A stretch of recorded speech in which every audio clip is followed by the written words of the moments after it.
From the studios of Way Happy, this is Mr. Meyer, and we are doing the binomial theorem. Now, this is going to feel a whole lot like Pascal's triangle, which we've done earlier in the year, and you did in Algebra 2. So maybe it'll bring back some good memories. The thing about it is that when you have to expand something, see right about here, when you have to expand something to a power, you have a binomial. Binomial means two terms, right? If you have to expand it to an exponent, you could just write it out 4 times and use the distributive property and everything would be great. The only problem is that as that exponent gets bigger, this becomes a very time-consuming process. And the other thing is you're running around collecting like terms and it gets very messy. That's why the binomial theorem and Pascal's triangle will both make this a quicker process. So let's look. If you have a plus b to the fourth, I want you to look at this. Now, I broke it down twice. Once I wrote it just as if you actually got your answer. It would look like this. But I also kind of wrote it again right here. And it's the exact same answer. But I thought maybe we would see the pattern there better. And the pattern there, again, if you recall, is you have these beautiful coefficients, 1, 4, 6, 4, 1. But look at the other stuff going on. Notice the thing. The a was the first thing in the parentheses, and notice what the a's are doing. They're going down in power every single time. And then look at the back of the parentheses. Let's use a different color so we can see it. We'll be like, here's green, right? B. And look what the B's are doing. They're going up in power, and that's very nice. I mean, studying patterns is something math people love to do, and that after studying these patterns, people found the shortcut, and this is really how you got it. So you notice the front of the parentheses go down in power. You know the back of the parentheses go up in power. You might notice that they always add up to 4 every time, the exponents. That's kind of important. And so we're feeling good. All right, so how do you do this?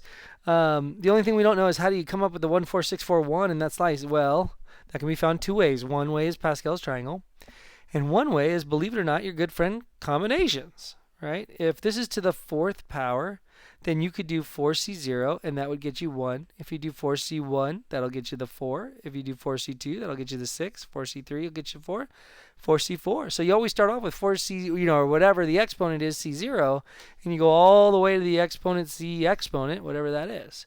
A little heads up, a lot of people will write this instead of 4c0, you'll see it written as, 4-0 and then 4-1. Just, it's easier and it's a very common notation. So if you see that, that means a combination, no fraction in there. And you're like, what is this? It's not a matrix, it's close. That's just somebody saying do the combination. In fact, here is Pascal's triangle on the left. And then I saw somebody had done Pascal's triangle but with combinations. I thought that was pretty cool too, so I thought I would share it. Now, a little heads up. This guy here is called row 0. And what he really means is when you do row 0, that's your coefficient. Anything to the 0 power is 1. This is called row 1. So if you had a plus b to the 1, you would have 1a plus 1b. This is row 2, this is row 3, and so on and so on and so on. So here's Pascal's triangle all the way out to 11 rows. The bad news is this starts to get really big really fast, and that's why binomial theorem comes in handy, just like Pascal's triangle. So what is the binomial theorem? Binomial theorem is this. You have a binomial. It goes to an exponent. You just do a combination, the front of the parentheses to the exponent.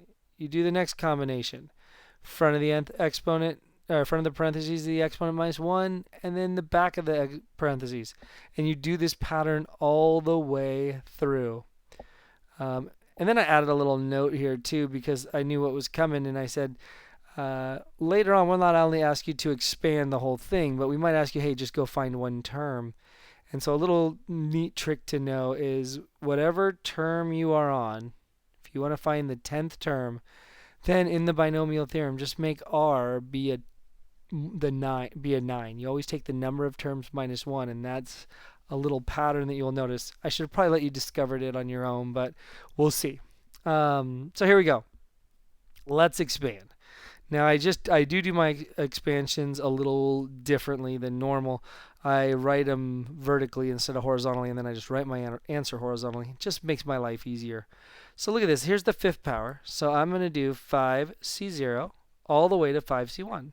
5, 1, 5, 2, 5, 3, 5, 4, and 5, 5. And then I'm going to figure out what those numbers are because those are our coefficients. And then I'll be able to do the things in the exponents. So now maybe I'll grab my calculator and I'll do it real quick.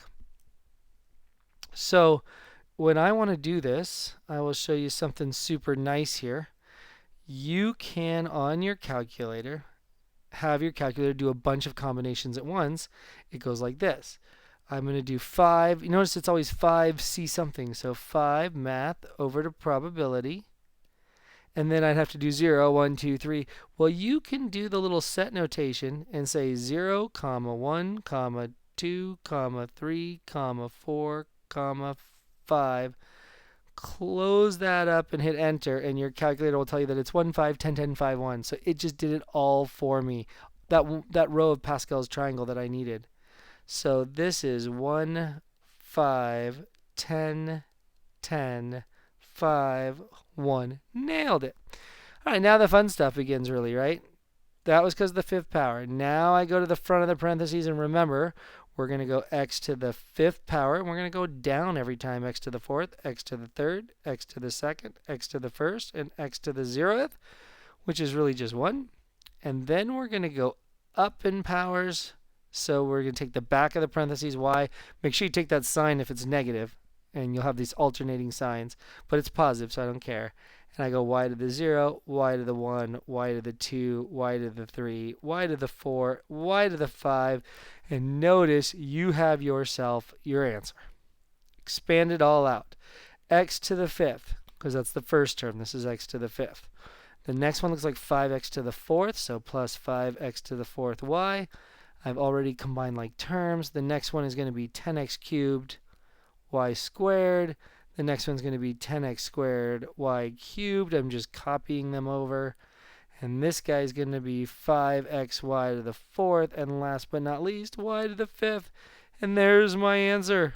How awesome is that? Now, some things you want to notice, like the first term, x was a 5, and the y had a 0. So notice that that's the combination we did. They added up to 5 like they're supposed to. But that was called the first term, and the first term was when the back of the parentheses had a 0. That's kind of what I was talking about here, where your r value will be the number of term you're on minus 1. So you know that the r. So like this is the second term, but notice it's y to the first. And this is the third term, and notice it's y to the second. So that's all I was trying to explain with that. Let r be the number of terms minus 1 when you are calculating. So there you go. How do you expand this guy? So if I'm going to expand this guy, again, I'll probably start off with 4c0, 4c1, 4c2, 4c3, and 4c4. You could then go ahead and get your calculator and figure out what they are. Or I think I know it, they are 1, 4, 6, 4, 1. You could steal that right off of Pascal's triangle. And then you get the tricky part, right? Front of the parentheses is now 2x to the 4th. So we got to distribute that 4th power. 2x to the 3rd, 2x to the 2nd, 2x to the 1st, and 2x to the 0, which is really just 1. The back of the parentheses this time a little trickier. Negative y to the 0, which was 1. Negative y to the 1. Negative y to the 2.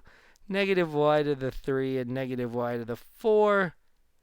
And now I can finally find each term. And if you want, I'll do it right here because it is 2 to the 4th. 2, 4, 8, 16 x to the 4th times a 1 times a 1. Doesn't do anything. How about here? 8 times 4, that's like 32x cubed. And then a y, but ooh, it was a negative y, so that's going to make that a negative 32. And then this one's going to be 6 times 4, so what was that, 24? X squareds, y squareds. Oh, the negative got squared, so it's still positive.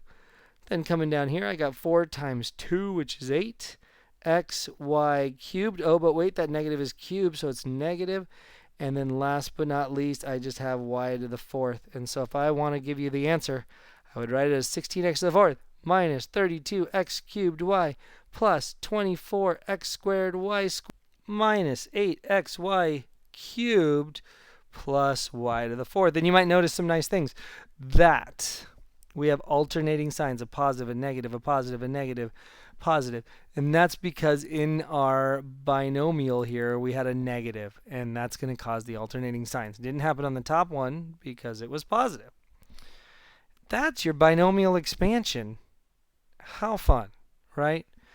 Let me ask you to expand one or something, and we'll come back in 2 seconds. Well, excellent work as usual. So let's talk about these last two examples and get done. I want to find the sixth term of the expression, right?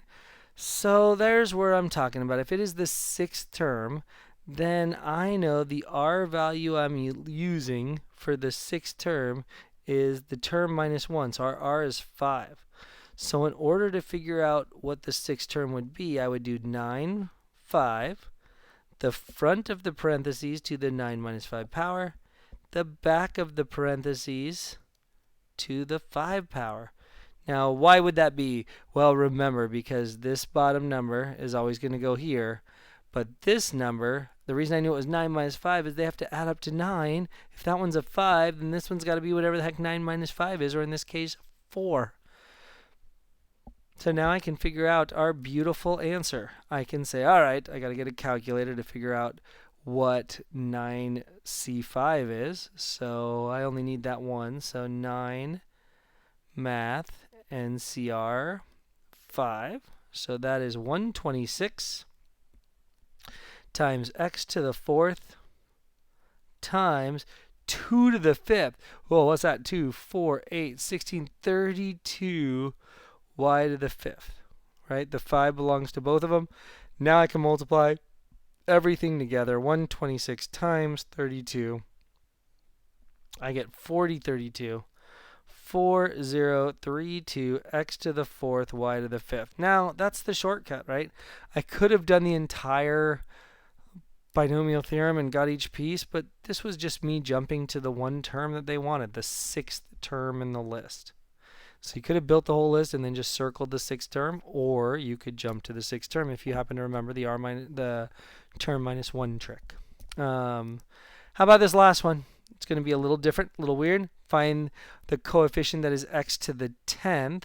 So if you are x to the 10th, then that means you are also negative 3 to the 4th, because remember that these got to add up to the 14. And so since they do, I know those two terms are there. Well, now that I know that that's a 4, I have 14C4, and I'm ready to go.